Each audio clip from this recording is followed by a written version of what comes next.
live. All right, Hello. we are live. We are live. Welcome. Hey, hi, Friday. Made it through the week. Pretty excited about that. Welcome to Tech Talk with T&E and JP. See, it all rhymes. Right.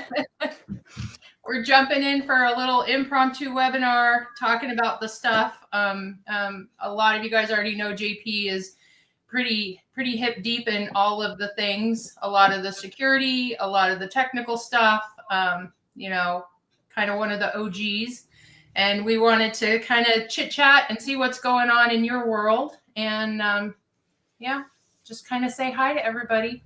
Happy Friday. Happy Friday.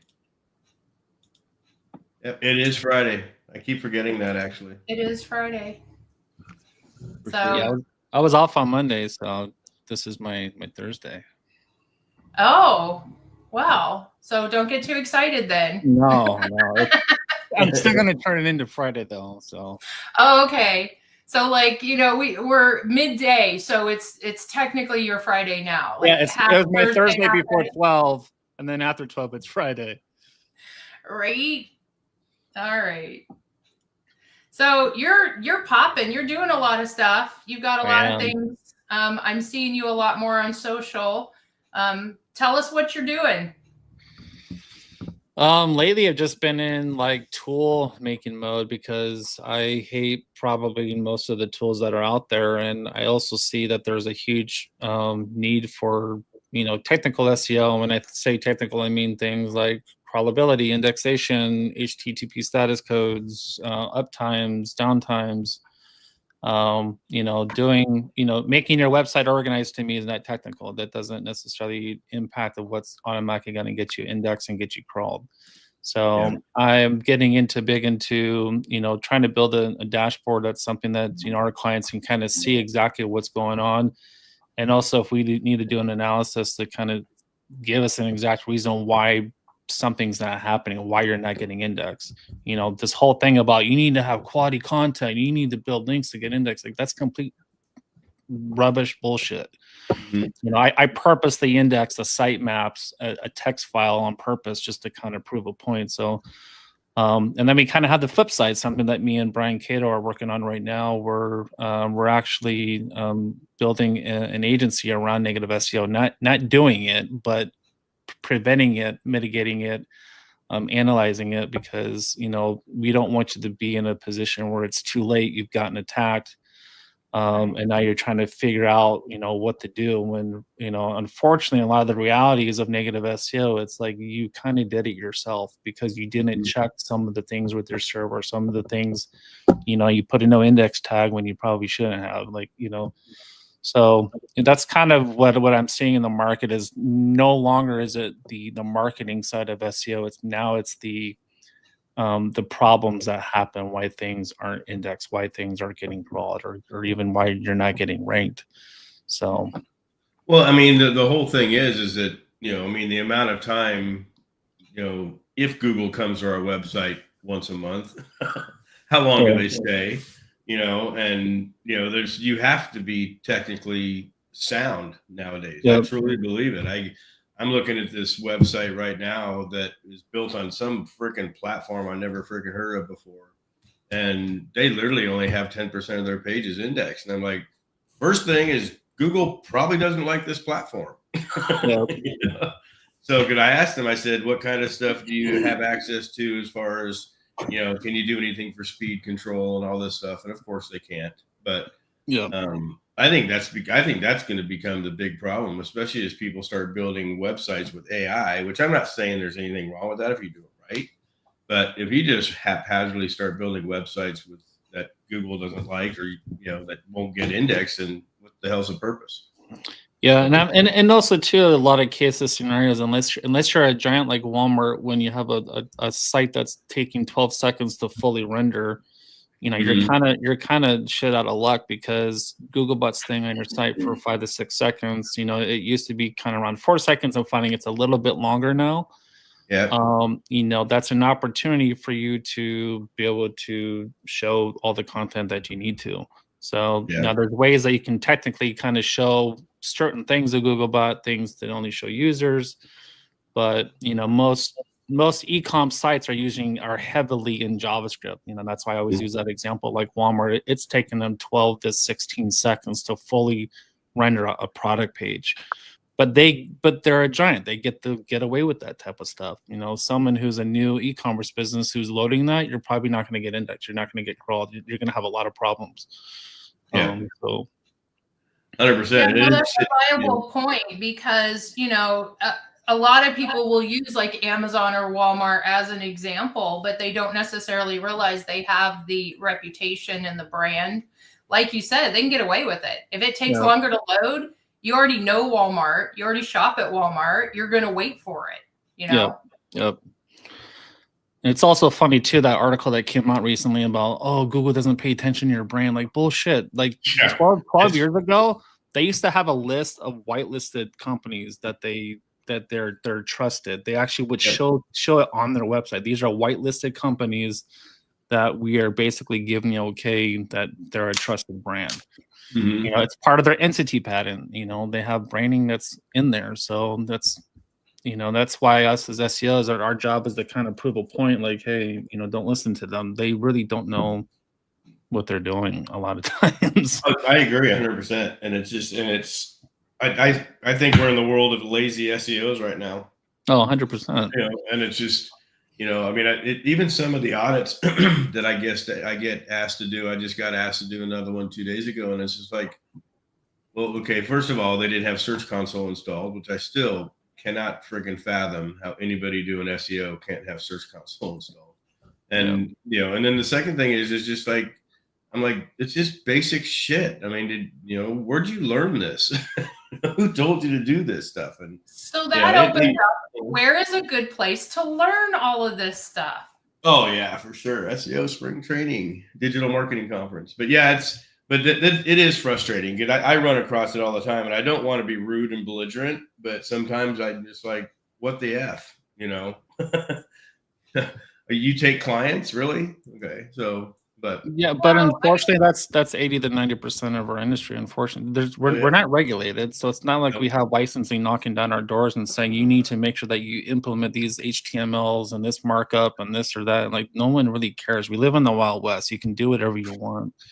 Yeah, so, at least for a few months, if hopefully the business owner's paying attention. But it's you could easily get 6 months out of somebody and walk away. And then you got to come to somebody like us that we have to fix all the bullshit that you did. Yeah. So, but yes. What were you saying, Elizabeth? I'm sorry.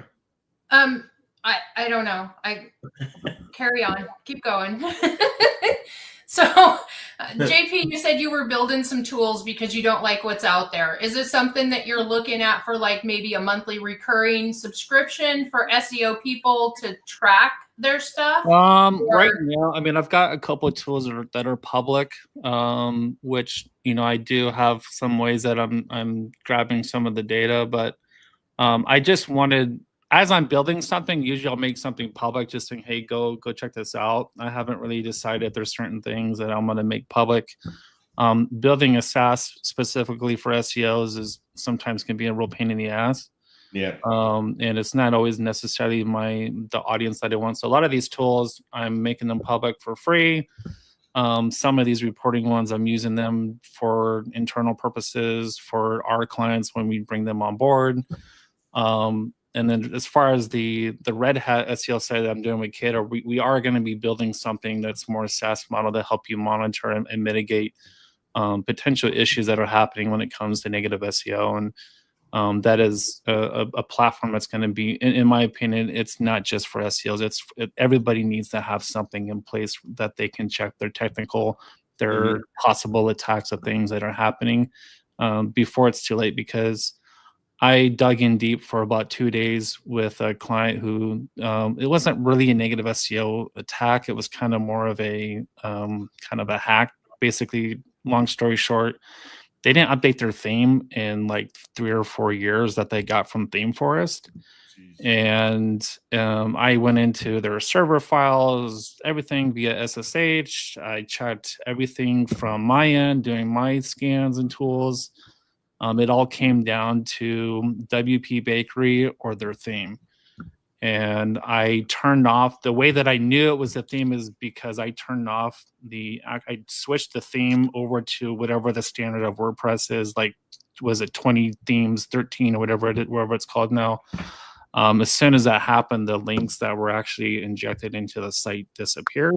So that's how I got to my final consensus that, hey, it's either WP Bakery or the actual theme itself. I checked all the WP Bakery, all the files, everything like that, and nothing was in there.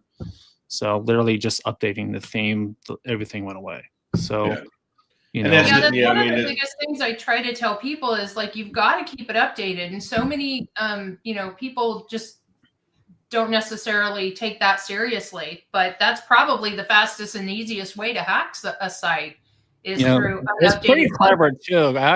I'm like, how did you guys do this? Because I need some links. I mean, don't recommend doing this, but it was kind of interesting how they did it. They actually just found a small little module, because a lot of these themes, a lot of these builders are using basically they call them blocks. So you can actually do a pretty simple injection into just one little block within the theme itself. Some of the themes that they're on, like ThemeForest, for example, they actually kind of have their own JavaScript modules that they build into the themes to kind of make it a lot easier to build on. However, when you're using blocks, it's using a lot of JavaScript. That's why Elementor is so problematic, because it's very heavy in JavaScript. So just even doing something simple like that, I always write, if you're going to use WordPress, use something that is a little bit more custom, rather than to be heavily relying on to these builders. Builders are really for people who don't do dev, but if you want to be safe, you need to have some type of dev on hand to do more custom work. Yeah. Well, a lot of people don't realize that, especially Elementor, Elementor itself takes out a lot of the basics of WordPress, that are originally designed to make it run good and everything. And a lot of people, we took on another client, this is a couple months ago, and they had almost $900 in reoccurring annual fees with Elementor that they didn't even know. The developer who had built the website didn't even tell them. Granted, you should be using pro stuff. Don't use free shit. But, you've also got to make sure that, number one, that it is being kept up to date. Number two, get rid of the WP admin login. Do some custom login scripts so they can attack your WP admin. And don't use WordFence. A lot of people. WordFence is the worst. WordFence is good. WordFence is good for like brute force, but that's about it.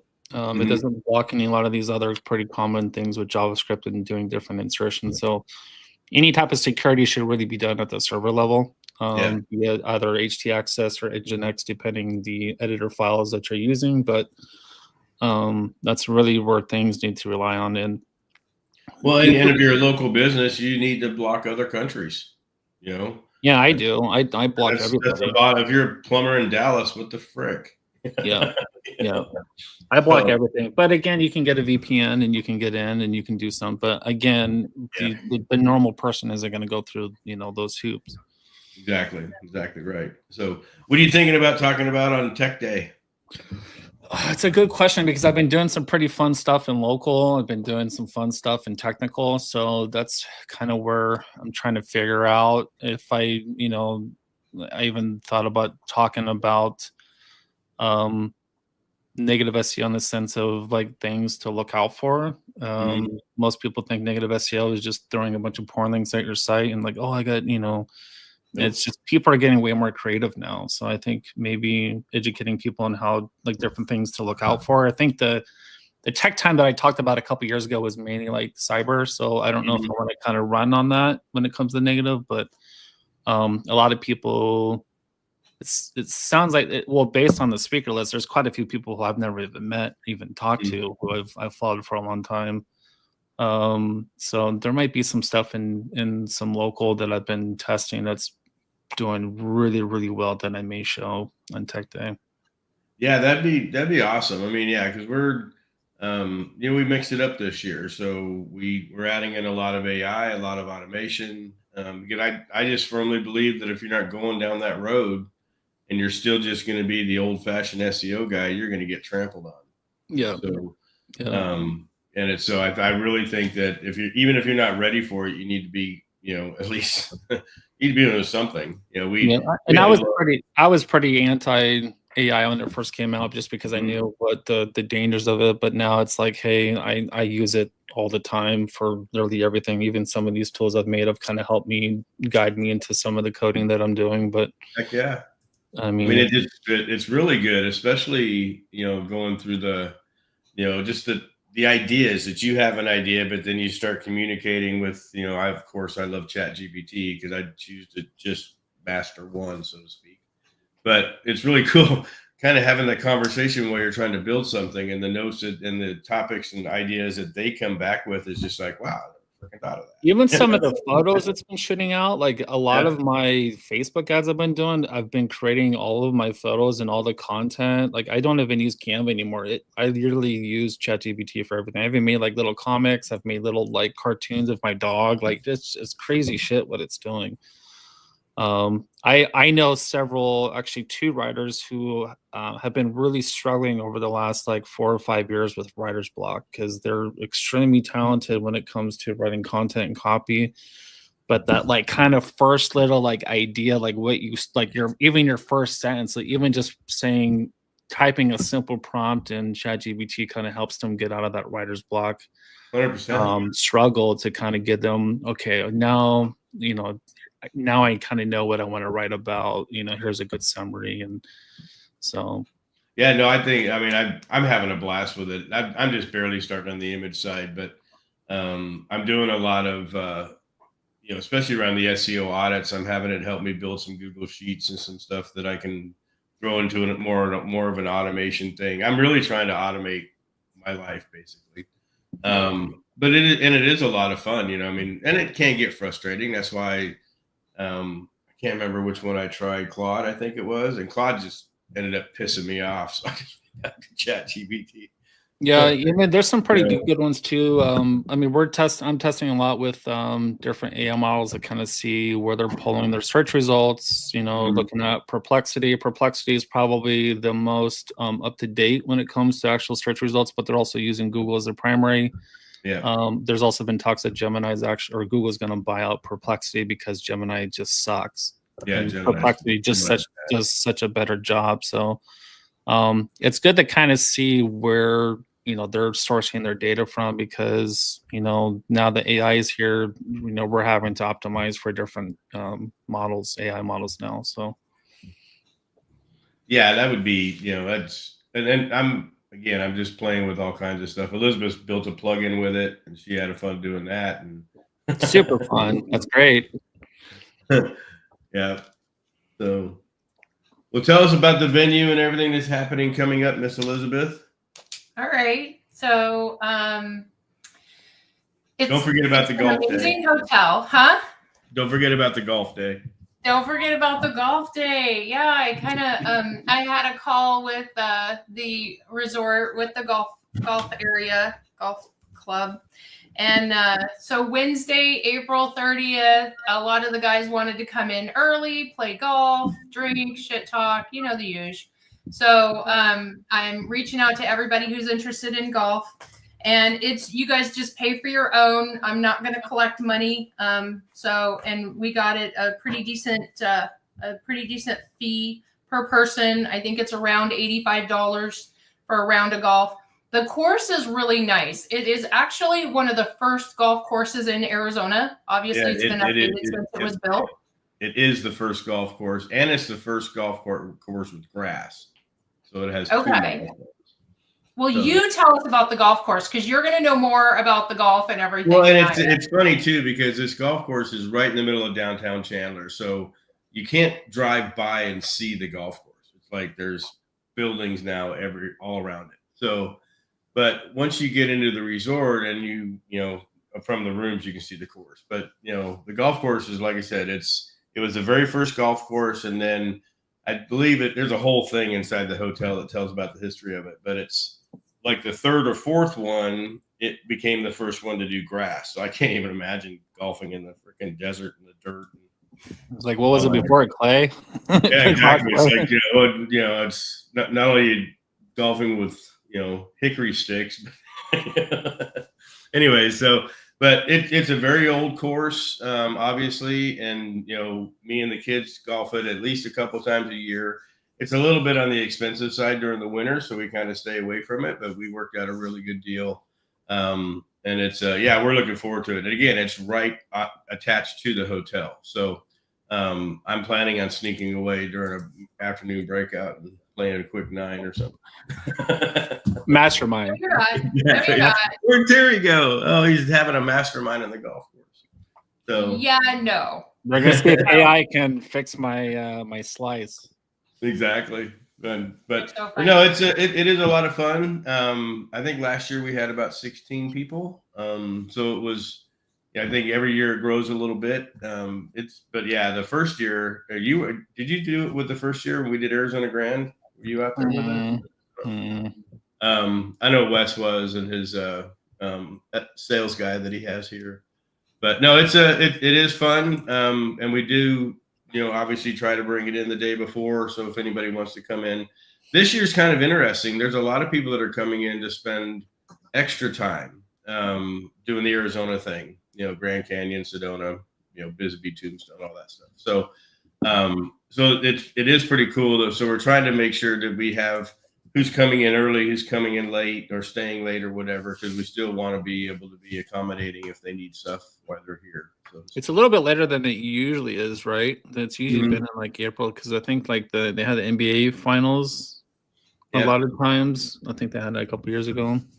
Yeah, we normally do it the weekend after Easter, but we found last year when we did that, it coincided with a lot of things, like everybody's spring break for their kids, and then also the eclipse. Apparently that was a big deal to a lot of people. I'm not discounting your love of the eclipse, but that was not my first thought when I was scheduling the conference. So, but so we decided to push it out a little bit. Unfortunately, the timing did not coincide with the Diamondbacks baseball like we normally try to do it, because that's always such a fun thing, to get a suite at a stadium and go watch baseball. Yeah, the Diamondbacks are actually like on a 2-week road trip. It's like the longest road trip of the years at the beginning of the season. We're like, crap.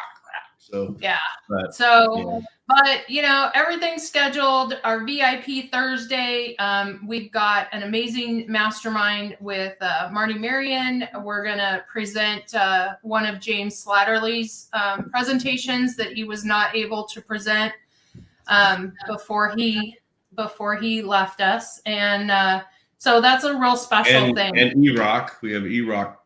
Also, E-Rock is going to come and talk. Eric Christopher. I don't know if some of you guys already know him. He's kind of one of the OGs in our industry. A long time. Exactly. He's been around for a while. And then we got a play date scheduled. I've got an indoor sports park, so it's all virtual things: baseball, basketball, football, boxing, skiing, all kinds of fun simulators. Yeah, I'm interested in virtual boxing. That should be pretty. I know, right? It's going to be fun. I'm going to bring in lunch for that. Adult bevies. It will be fun.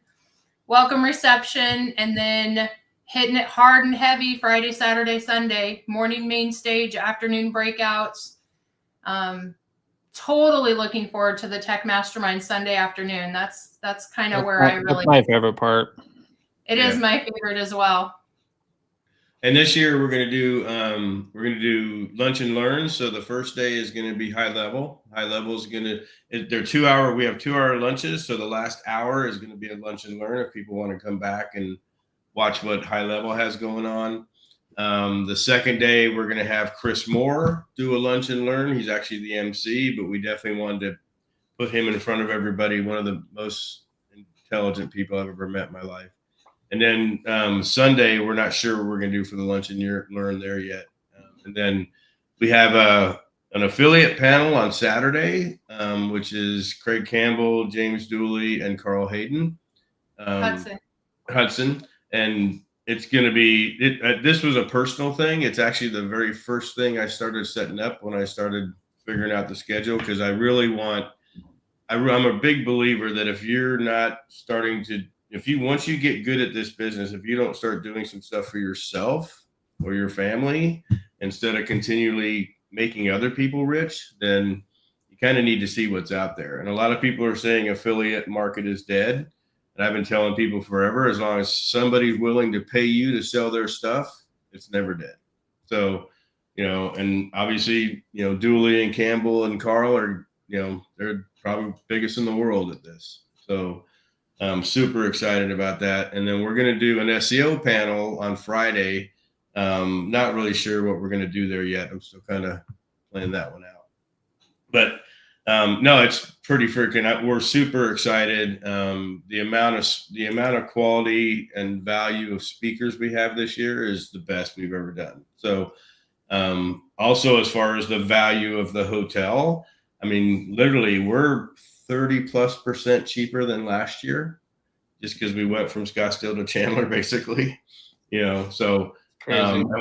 And we did that because we want, we know how much the cost of these things aren't just the ticket. We know that. So Elisabeth and I go to a lot of events, and you need to do what's the whole package worth. And that's kind of like, Elisabeth spent a lot of time, I think a couple months on the value of the hotel side of it before we even figured out what we were going to do. So please come. I mean, it's going to be incredible. We've got a bunch of stuff planned with the breakout rooms.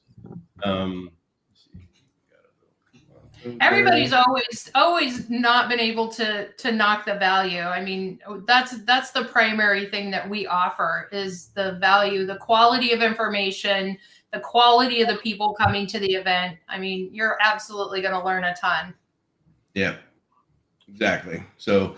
And these events aren't huge. They're not like going to traffic and conversions or stuff where you have thousands of people. So, we picked the venues specifically for the networking side because we networking is the coolest part about these things. And if you don't have a good system or a good setup to network, then like Vegas is a very hard place to have a good networking conference because typically people are staying all over the strip, just wherever they want to stay. So, but we really spend a lot of time to make sure that the venue has, 20+ restaurants and bars, like right around the corner of the next block. About 35.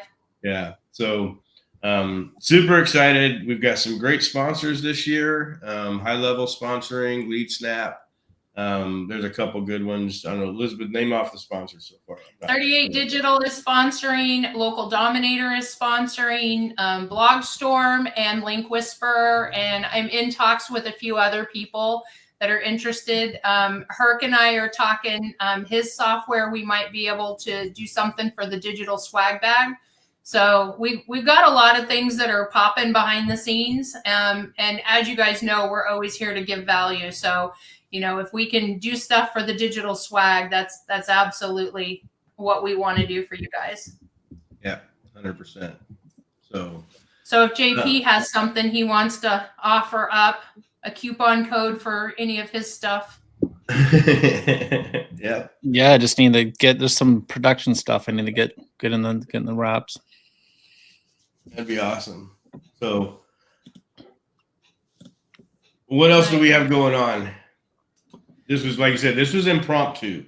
It was impromptu, but I like to hear what JP's doing, what he's digging up and learning, and what's popping in the industry. What's your best advice for anybody just starting out right now? It's kind of a crazy time to start a digital business. It is, just because we have so much information at our disposal. I mean, there's never a better time to get into an industry when you can literally go watch a YouTube video or even watch something right now of just something that's going on. Yeah. Coming to these events are definitely worthwhile, especially in the networking portion of it. You never know who you're going to meet, and you'll find that a lot of the people who you think are these like huge celebrity like SEOs are actually pretty cool and laid back. And like you hear Craig Campbell, you hear Nathan Gotch. These are guys that I've followed. Nathan Gotch, I'm actually pretty looking forward to meeting him. I've followed him for a really long time. Yeah. These are the first conference he's ever spoke at. So. Oh, really? Yeah, I kind of have reputation, I guess, for putting people on stage. Putting people on the spot. Yeah. Yeah. So I think it's just for anyone that's wanting to learn. I mean, there's several people who came up to me like, "Hey, JP, like I followed you." I'm like, "I don't know who you are, but thanks for coming out." Like, Yeah. you know, but you just, again, you never know what type of opportunities are going to happen. I've had several kind of JV opportunities happen by just networking after the event was over. Like I said, it's always a good opportunity to meet people and see what kind of vibes, you know, you can develop great partnerships, you know, great friendships, you know, we're all here to make money at the end of the day. So, you know, there's definitely opportunities to do that. Yeah. I mean, it's just, you know, Holly just joined us. Hi, Holly. I mean, I'll never forget the first time I met Holly in real life, I guess at IRL. You know, and then the biggest one I have is when I first met Clint Butler live. Clint and I, you know, because we were both in SEO. He lived up in Washington then, and he was actually, I just paying him to do Quora reports for me because he'd send me basically a video about reading the report because I just didn't want to dig into all that bullshit. And I probably bought 20 different things from him about Quora, and then I met him at one of the rock stars. I can't remember, 7 years ago, 7 years ago. And I met him at the Dory always had a speaker event usually in a hotel suite. And so I'm sitting in the hotel suite, and Clint comes in, and I'm sitting there going, I'm like, damn, do I walk up and say hi? You know, that's Clint Butler. You know, you know. So I went up and said hi, and we sat together on the couch area and stuff, and we've been literally freaking best friends ever since. And you know, it was just one of those things. It's like, oh my gosh. I've had people come up to me, hey, can you introduce me to Ted Gobitis? I'm like, sure. You know, yeah, he's right there. Go say hi. Yeah. Hey, go throw an ice cube at Ted and hit him in the head. Hey, at Ted. Okay, well, what's so funny about that is you were totally fangirling over Clint, and then we had an opportunity recently where somebody was totally fangirling over you, and I just thought it was adorable. And he's like, "Oh my God, Terry Samuels is here." I know, it's just like, say hi. Yeah, I mean, it's just, you think back of when you met some of these people. Like, I can remember when I met Ted. I can remember when I met Lee. You know, those are, you know, life-changing, especially as far as industries, growing my business. I have a network that I can reach out for just about everything, you know, and they can also reach out to me. And that's where the gold is. I don't have to guess. If I can't figure something out, I'm like, hey, JP, or hey, Clint, you know, you talked about a negative attack. I had one of my lead gen sites getting killed, and I couldn't figure it out. And I found out it was an image injection, which I'd never even freaking heard about before. Yeah. You know, and so, you know, and I got that through one of the friends that, you know, is in our network. And I didn't even know how to check for that shit. And I did a lot of malware cleanup, but my malware stuff is always, you know, go find the recent file in the file manager and start cleaning it up that way. Right. I'd never dealt with an image injection. So, but that's the cool thing when you think back of these events is, you know, the first time I met freaking, you know, Michael Merlino, he came to our New Orleans mastermind, and, you know, that was pretty freaking crazy. And Mike and I have been dear friends ever since. So, but that's what these events are for. These events are for coming to meet the people that you want to meet, you know, get answers to your struggles, you know, look forward to what else you can do that you might not even be working on yet. And, you know, just take advantage of the opportunities. You know, if you spend $5,000 on an event and that $5,000 is worth, geez, I couldn't even put a number on some of these people that I've met. You know, it's amazing. Well, and don't discount the people in the audience either. Just because they're not a speaker on stage does not mean that they are not full of like tons of information. Brilliant. I know some people that are coming that they're just coming to attend it. And I know for a fact, these are some pretty awesome heavy hitters, you know, in our industry that have a lot to share, a lot of value. So, and they were probably past speakers too. So, a lot of them are pretty quiet. They're pretty recluse, kind of hidden in the industry. I've had several that came out to some previous events that I had when I was with NFG back in 2018. There's a guy in the audience who's making like 30 million a year from just lead gen. Yeah. You know, you just never know you know, a lot of the people in the audience are, you'd be shocked of how incredible successful they are, and they're just super quiet, like, Mm-hmm. you know, very to themselves, and are very open to you know, talking to you. And that's another thing too, like, don't be afraid when you come out. You know, everyone's pretty approachable. I mean, don't be scared to just go talk to, you know, Terry and myself, Craig, Mm-hmm. whoever. I mean, everyone's pretty friendly for the most part, you know, with the exception of Clint. No, I'm kidding. Yeah. That's on purpose. Yeah, right. Yeah, Clint just puts on that persona. No, but he's a solid guy too. And just, you never, like I said, I mean, everyone's pretty approachable. I mean, the only times I was always kind of don't talk to him is like I had just spoken and I'm like, I gotta go use the restroom. Like, give me a second, gather myself, and like I'll come back and we'll talk. But exactly, for sure. And that's, you know, I mean, it's and you start doing, one of the reasons why we set up the VIP. I've been to a lot of events where the VIP event is right in the middle of everything.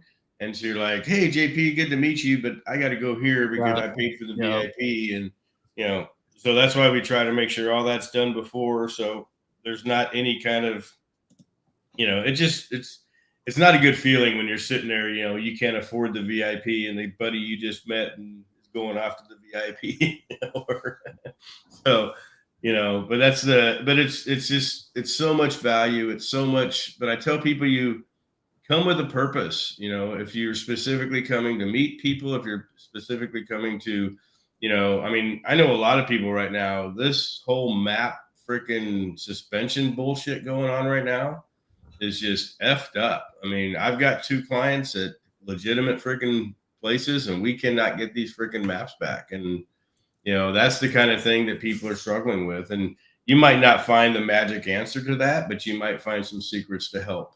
You know, some stuff you need to do before you actually put in for the appeal or whatever. Yeah. And that's the biggest thing, is that you get that stuff by asking those questions. You know, I mean, you know, in the maps world, there's power hitters. You know, you got, you know, JP, of course, you got Merlino, you got freaking, you know, Rayburn's going to be there. He's not speaking this year, but, you know, these people, you know, they live in the map world. I don't like maps. I live in the content world. You know, so, and I hate content. You know, I let Brandon deal with all the map crap. So, but it is, like I said, if you're on the fence about coming to this thing, the coupon code gets you $400 off any ticket level. So you can actually come to this thing, a 3-day event, for like $700, I think, with that coupon code for the general admission. This is affordable. And, you know, if it costs you, you know, a couple hundred or $800 to get there and some hotel money, you know, and you spent $2,500 or $3,000, you know, I guarantee you'll get that much value out of it. Guaranteed. Yeah.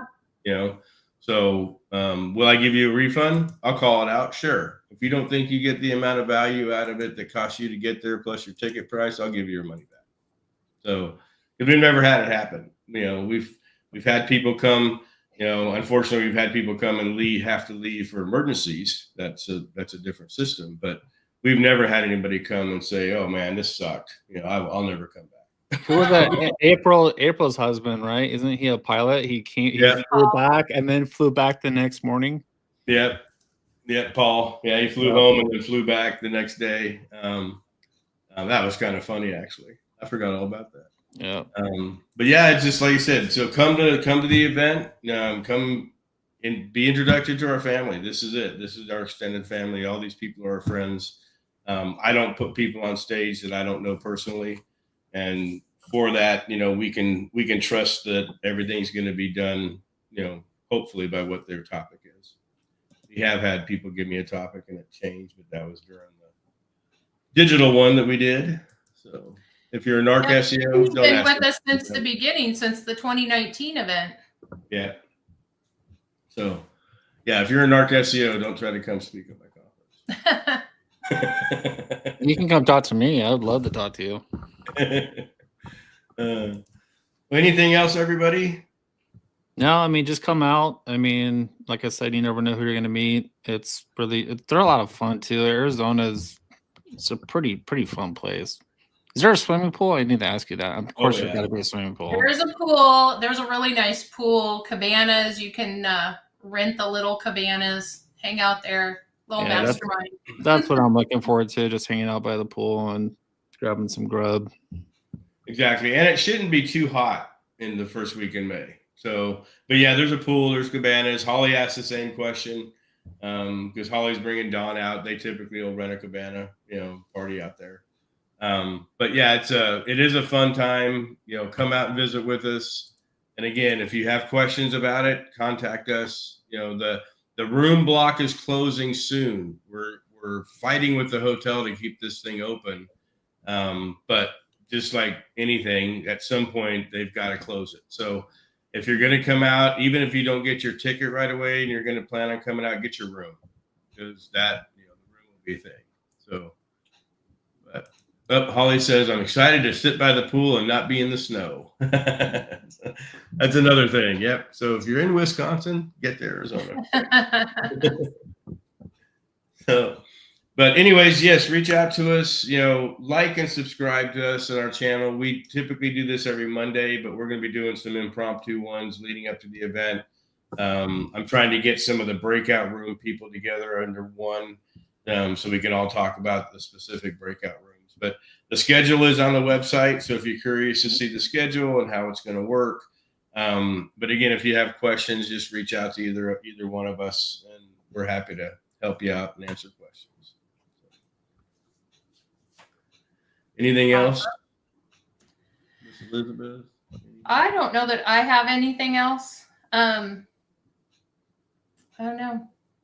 Yep, I agree. I know it's Friday. I got Friday brain. I don't know. I know. I'm actually, it's Friday afternoon. Much. How's the weather? I didn't even ask you. Is it good? It's still cold up there? Up here? Yeah. It's probably like 60s. Okay, that's what we are. Yeah, we had a couple of days ago was pretty chilly, and then we've had some pretty bipolar weather the last week and a half. It rained a few days ago, and then it got down to 40, and then it got up to 80, and so that's awesome. But I'm looking forward to come out. I have family out there too, and I'll go see them. And you're not driving down this time, are you? I'm driving. I don't fly anymore. Yeah. Okay.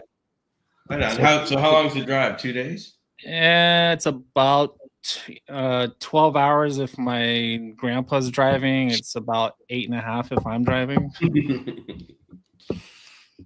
So it's not too bad. That's cool. Good deal. Yeah, I was trying to get Monique and Wes to come down in their RV. Oh yeah. Road trip. Monique would not do that. I she has about a 3-mile radius total of her drive time. Yeah, and she had a hell of a time getting home from Tampa.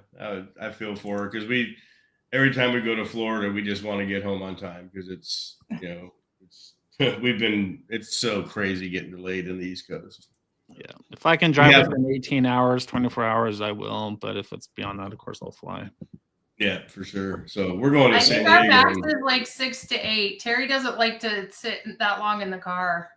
Yeah, we'll drive. It's just going to take us a couple days. Yeah, I haven't thought about bringing my dog too. We'll see. You should bring your dog. Yeah, dogs are always welcome. The hotel is dog friendly. He's a service animal though, so I'll be good. Heck yeah, awesome. All right, well, thank you everybody for joining us. JP, thank you so much. I appreciate you, and I'm just looking forward to. I love all the shit that you do. I've been your fanboy forever. Appreciate it. Likewise. All right, everybody. Thank you so much. Again, like, share, subscribe, and then we'll see each other on Monday. Like, share, subscribe, and follow. I need to put it on a sticky note in front of your computer. Yeah, exactly. I'm not a professional like Dre or Randy. Yet. We need some background music and lights and stuff like Dre. Sound effects. Woo! Yeah, the little horns. So, anyways, everybody, have a great weekend. We'll talk to everybody later. Thanks, JP.